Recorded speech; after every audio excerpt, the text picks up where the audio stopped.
जी बच्चों अस्सलाम वालेकुम। तो आज हम लोग क्या पढ़े हैं, we were studying block 8 microbiology mycology हम लोगों ने स्टार्ट की हुई थी, जिसमें हम लोगों ने फंजाई वाला सारा सेक्शन स्टडी करना था। इससे पहले ओवरव्यू वाले लेक्चर में डाल चुकी हूँ और आप लोगों को जो चैप्टर 48 है क्यूटेनियस और सबक्यूटेनियस माइकोसिस वो मैं सारा आप लोगों को पढ़ा चुकी थी। ठीक है, उसका हम एक दफ़ा जल्दी से रिकैप ले लेते हैं, उसके बाद हम इंशाल्लाह आज का चैप्टर स्टार्ट करेंगे। तो बच्चों मैंने आप लोगों को क्यूटेनियस और सबक्यूटेनियस माइकोसिस के अंदर पढ़ाया था कि क्यूटेनियस माइकोसिस हमारे पास वो फंगल इन्फेक्शन होती हैं जो कि इन्वॉल्व करी होती हैं आपकी सुपरफिशियल केराटिनाइज टिश्यू को, आपके स्किन हेयर नील्स को। सबक्यूटेनियस माइकोसिस सॉरी, आपके पास वो फंगल इन्फेक्शन थी जो कि आपके सब क्यूटिस को इन्वॉल्व कर रही थी। ठीक है, फिर इसके अंदर हम लोगों ने क्या पढ़ा था, हम लोगों ने डर्मेटोफाइटोसिस स्टडी किए थे, जिसके अंदर हमारे पास tinea capitis, tinea cruris, pedis, tinea inguinum ये सब था। और ये कॉज कौन करा था, डर्मेटोफाइट्स। डर्मेटोफाइट्स में ट्राइकोफाइटोन, एपिडर्मोफाइटोन और माइक्रोस्पोरम था। उसकी मैंने आप लोगों को ट्रांसमिशन बताई, डिजीज कैसे हो रही होती है कि रिंग वॉर्म लियंस बन रही होती हैं। अगर स्कैल्प पे होगा, हेयर पे होगा, तो उसको हमने टीनिया कैपिटिस बोला था, और टो नेल्स को इन्वॉल्व करा था तो उसको हमने टीनिया एनगोयम या फिर ऑनकोमाइकोसिस बोला था, जो कि ज्यादा इंपॉर्टेंट है एग्जाम पॉइंट ऑफ व्यू से। फिर हम लोगों ने टीनिया वेजिकुलोर की बात की थी, जो कि मेलेसीजिया स्पीशीज की वजह से हो रहा होता है, इसमें हमारे पास कॉस्मेटिक इंपॉर्टेंस का होता है, हाइपोपिगमेंटेड एरियाज होते हैं। टीनिया नाइग्रा पे हम लोगों ने पढ़ा था, लेकिन वो आपके सिलेबस के अंदर ऐसा इंक्लूडेड नहीं है। फिर यहाँ पे हमने इसकी माइक्रोस्कोपी वगैरह के बारे में पढ़ा था। जो टीनिया वेजिकुलोर था उसके अंदर आपको हाइफी और यीस्ट दोनों नजर आ रहे होते हैं, लेकिन जो डर्मेटोफाइटोसिस थे उसके अंदर सिर्फ टिपिकल हाइफी आप लोगों को नजर आ रहे होते हैं। ठीक हो गया। अच्छा बच्चों, आप लोगों ने एक बात ये याद रखनी है कि जो माइक्रोस्कोपी में जब हम कर रहे होते हैं तो हम लोगों को टिश्यू फॉर्म नजर आ रही होती है, जबकि कल्चर के अंदर ना हम लोगों को उसकी मोल्ड फॉर्म नजर आ रही होती है।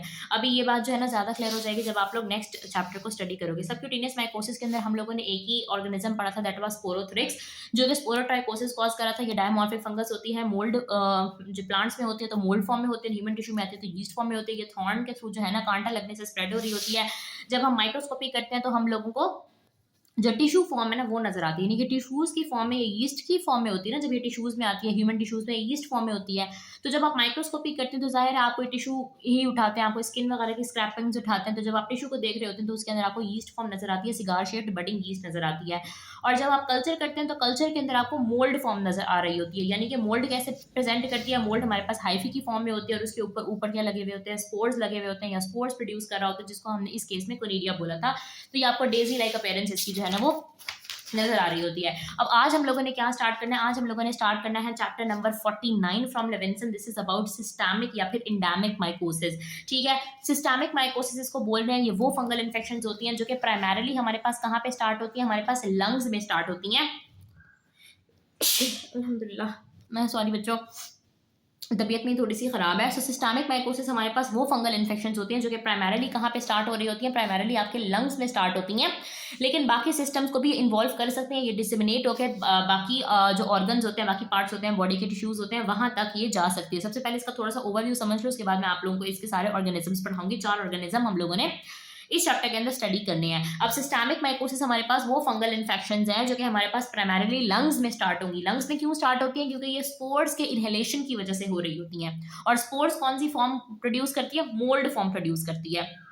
सो स्पोर्स की वजह से ये लंग्स में इन्फेक्शन हो रही होती है और लंग्स से फिर आगे डिसेमिनेट होकर बाकी सिस्टम्स ऑफ द बॉडी को या फिर बाकी बॉडी पार्ट्स को भी इन्वॉल्व कर सकती है डिपेंडिंग अपॉन योर इम्यूनिटी।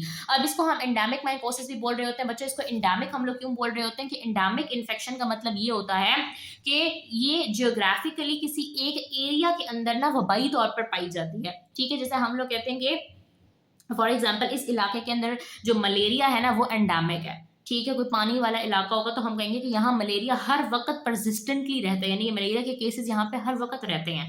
तो ये सिस्टमिक माइकोसिस एंडेमिक हम इसलिए बोलते हैं क्योंकि ये certain geographical region of the world में हर वक्त ये इन्फेक्शंस फैली रहती हैं या पाई जाती हैं, क्योंकि जो फंजाई का सोर्स होता है वो उन वहाँ की मिट्टी के अंदर होता है, उसके जो स्पोर्स होते हैं वहाँ की मिट्टी के अंदर होते हैं, इसलिए ये एंडेमिक होती हैं। ठीक है, अब सिस्टमिक माइकोसिस वाले चैप्टर के अंदर हमने जितनी भी फंजाई स्टडी करनी है वो सारी की सारी हमारे पास डायामॉर्फिक फंजाई हैं। इससे पहले हम लोगों ने डर्मेटोफाइट्स पढ़े थे, वो हमारे पास डायमॉर्फिक नहीं थे, वो सिर्फ मोल्ड की फॉर्म में थे। फिर हम लोगों ने टीनिया वेजिकुलोर पढ़ा था और फिर हम लोगों ने टीनिया वो पढ़ा था स्पोरोट्राइकोसिस पढ़ा था, वो अगेन हमारे पास डायमॉर्फिक था। तो सिस्टमिक माइकोसिस के अंदर इस चैप्टर के अंदर हमने जितनी भी फंजाई पढ़नी है वो डायमॉर्फिक है। डायमॉर्फिक क्या होती है, यानी कि depending upon the environment, depending upon the temperature, ये 2 फॉर्म्स के अंदर एग्जिस्ट करेंगी। जब ये फंजाई सॉइल के अंदर होती हैं, इन्वायरमेंट के अंदर होती हैं, सॉइल के अंदर होती है, तो ये मोल्ड की फॉर्म में प्रेजेंट होती हैं एट 25 डिग्री सेल्सियस जब इन्वायरमेंट के अंदर है।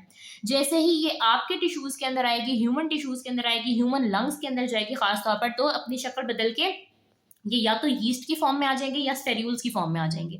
स्टेरियोल्स हमने सिर्फ एक फंजाई के लिए याद रखना है, दैट इज कॉक्सीडायोड्स। बाकी सबके लिए हमने यीस्ट याद रखनी है। हमने टोटल इसके अंदर 4 ऑर्गेनिज्म स्टडी करने हैं, उसमें से जो कॉक्सीडायोड्स है उसके अंदर आपने स्टेरियोल फॉर्म याद करनी है, बाकी जो 3 ऑर्गेनिज्म है उसमें यीस्ट फॉर्म आपने याद रखनी है।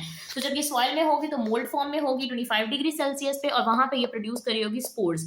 स्पोर्स जो होते हैं वो ट्रांसमिशन का और प्रोडक्शन का एक बहुत अच्छा सोर्स होते हैं। और जो हमारे पास यीस्ट फॉर्म होती है या स्पेरूल फॉर्म होती है वो आपके लंग्स के अंदर होती है, वो आपके टिश्यूज के अंदर होती है, वो एट 37 डिग्री सेल्सियस है, जो कि ह्यूमन टेम्परेचर है। थोड़ी सी मैं आपको पैथोजेनेसिस का ओवरव्यू देती हूँ कि इस पूरे चैप्टर के अंदर पैथोजेनेसिस क्या रहेगी, कि जो फंगस होती है वो सॉइल के अंदर रह रही होती है एज अ मोल्ड। मैंने आपको बताया ना कि जब ये सॉइल के अंदर होती है तो मोल्ड की फॉर्म में प्रेजेंट होती है। तो जब ये सॉइल के अंदर रह रही होती है तो एज अ मोल्ड रह रही होती है। मोल्ड में हमारे पास क्या होता है, मोल्ड का स्ट्रक्चर कैसा होता है कि उसमें हाइफी होते हैं और टॉप में हमारे पास क्या होते हैं, स्पोर्स होते हैं, जो कि इन्फेक्शियस होते हैं। अब जब वो बंदा मट्टी की वाले उस मिट्टी में जाएगा जहां पे ऑलरेडी इस फंगस का मोल्ड और स्पोर्स मौजूद है, तो वहां से स्पोर्स को इनहेल करेगा। जब वो स्पोर्स को इनहेल करेगा तो स्पोर्स उसके लंग में चले जाएंगे और उसके लंग के अंदर जाके उन्होंने अपनी फॉर्म तब्दील कर लेनी है। पहले वो स्पोर्स की फॉर्म में थे, अब स्पोर्स का डिपेंड, ये स्पोर्स में उसका जनरल नाम ले रही हूँ। जब हम एक एक फंगस का पढ़ेंगे तो उसमें एक एक फंगस के स्पोर्स का अलग अलग नेम भी होगा, कहीं पे आर्थ्रोस्पोर्स, कहीं पे कोनिडिया एंड वट एवर।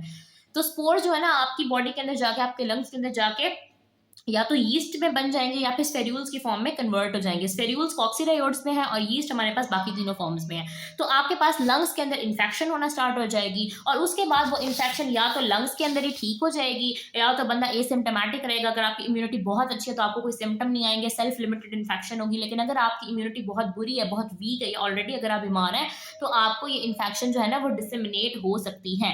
फिर हम बात करते हैं इसकी ओवरऑल ट्रांसमिशन के बारे में। तो ये कंटेजियस नहीं है बच्चों, इसके अंदर कोई पर्सन टू पर्सन ट्रांसमिशन नहीं होती। जिस तरह हम लोगों ने डर्मेटोफाइट्स का पढ़ा था कि उसके अंदर पर्सन टू पर्सन ट्रांसमिशन हो रही थी, और स्पोरोट्राइकोसिस के अंदर क्या हो रहा था कि थॉर्न से जो ट्रॉमा था, जो कांटा था, रोजेस के साथ जो कांटे होते हैं उनसे जो है ना वो इन्फेक्शन ट्रांसमिट हो रही थी। लेकिन यहाँ पे क्या होता है कि person to person infection transmit नहीं होती।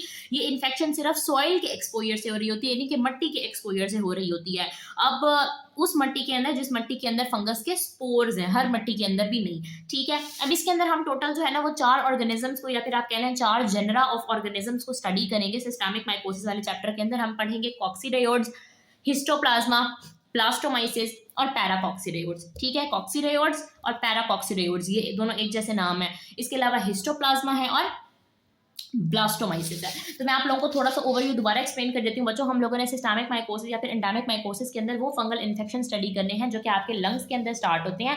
अच्छा, आप लोगों ने ना नोट्स के हवाले से परेशान नहीं होना कि यहाँ से ये प्रॉपर्ली नजर नहीं आ रहा है, आप लोग स्क्रीनशॉट नहीं ले पा रहे हो। उसके जो नोट्स हैं वो कंपाइल्ड फॉर्म में मैं इंशाल्लाह ग्रुप में शेयर कर दूंगी। आप लोग अगर मेरे ग्रुप के अंदर ऐड नहीं हो गाइडलाइंस वाले तो आप उसके अंदर एंटर हो सकते हो। वहाँ पर मैं आपको हर तरह के नोट्स, एग्जाम के जो क्विज होते हैं, कीज होती हैं या लेक्चर्स के लिंक्स होते हैं, इसके अलावा जनरल जो गाइडलाइंस होती हैं, चैप्टर वाइज गाइडलाइंस होती हैं, वो मैं तमाम अपने सेशन के बारे में खास तौर पर जो है ना वो मैं बता दूंगी। अब ये वाला जो सेशन था गर्मियों की छुट्टियों वाला, वो तो मेरा एंड हो गया अल्हम्दुलिल्लाह, कल उसका लास्ट डे होगा इंशाल्लाह। लेकिन अगर आप लोग मेरे रिमेनिंग सेशंस के अंदर एंटर होना चाहते हो बच्चों, तो अगस्त में मैं इंशाल्लाह एक सेशन करवाऊंगी जिसमें हम लोग माइनर्स के बारे में, जो ब्लॉक 8 के माइनर्स हैं वो हम लोग रैपिडली कवर करेंगे। क्योंकि बच्चे यूट्यूब पे जो चीज़ें आती हैं वो थोड़ी देर बाद आती हैं। फंजाई और पैरासाइटोलॉजी की सारी मैं कवर करा चुकी हूँ अपने सेशन के अंदर ना। रोज़ हम एक चैप्टर उसके अंदर स्टडी कर लेते हैं और टेस्ट भी उसका बाकायदा हो जाता है।